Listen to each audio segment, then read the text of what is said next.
apprentice wannabe on a demon kill. Lately, given my lack of a social life and my kind of sort of relationship with a workaholic werewolf lawyer, rule number 1 hadn't presented much of a problem. At the moment, it was rule number 2 that was giving me trouble. Of course, I've only formulated rule number 2 about 30 seconds ago, but I intended to uphold it for the rest of my life, assuming I'd make it out of here and have the rest of my life to live. Rule number 2 was thanks to Tina, who, against my orders, had followed me into my client's dream. I was here to exterminate a pod of dream demons, and the last thing I needed was a teenage zombie in a pink miniskirt. Hi, Vicky, I thought you might need this. Tina waved my flamethrower, then looked around. Whoa, it's weird in here. Weird didn't have to describe it. We stood in the middle of a huge circus tent, the top stretching up and up till it disappeared somewhere in the stratosphere. Eerie music from an out-of-tune calliope swirled through the air. All around us loomed dozens of crate-sized boxes painted crayon bright red, blue, and yellow. Suddenly, a box to my right flipped open with an ear-splitting screech and evil-faced clown sprang out Jack-in-the-Box style. I raised my pistol, aimed, and squeezed the trigger. The bronze bullet nailed the demon clown right between the eyes. It shrieked, bobbing around on its spring, then dissolved into a puff of sulphurous mist. Cool. Tina brandished the flamethrower. Let me do the next one. You're getting out of here now, before the client wakes up. I went over and nudged her toward the dream portal, but she shook me off and walked away. And so on. So, it starts off with, one thing I'd like to talk to you about a little bit is writing advice, good writing advice, bad writing advice, when to follow the rules and when to break them.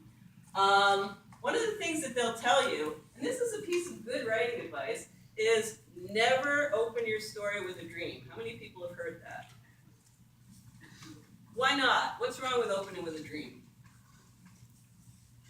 It's kind of like an opt-out, like, it's a little lazy. It is. It's a lousy trick to play on somebody, right? Because you have this like weird situation and the reader doesn't know yet who your characters are, what your world is, what's going on. So you have this situation, stuff is happening, the reader gets really invested, and then at the end of the chapter it's like, and then I woke up. And that's always a letdown, right? It's always a letdown. It feels like a cheap trick because it is. So I had written most of this manuscript. It's another piece of writing advice. Don't necessarily start at the very beginning. Start, because I have found that in working with beginning writers and learning writers, especially if you're writing fantasy, most people start about 3 chapters farther back than they should.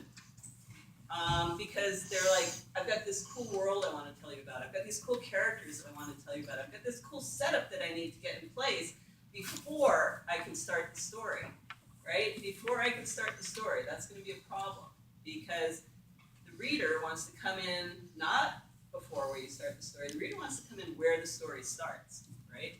So,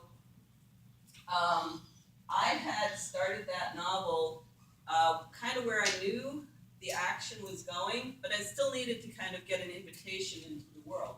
So I was thinking about starting with a dream. And then it occurred to me that if you start with a dream where the reader knows it's a dream, then that's okay, because you're not playing a trick. It's not a bait and switch where you kind of get involved in a situation and then find out it's not real. What's going on with my character there is it's real for her. She's awake, she's in real time, but she's inside somebody else's dream.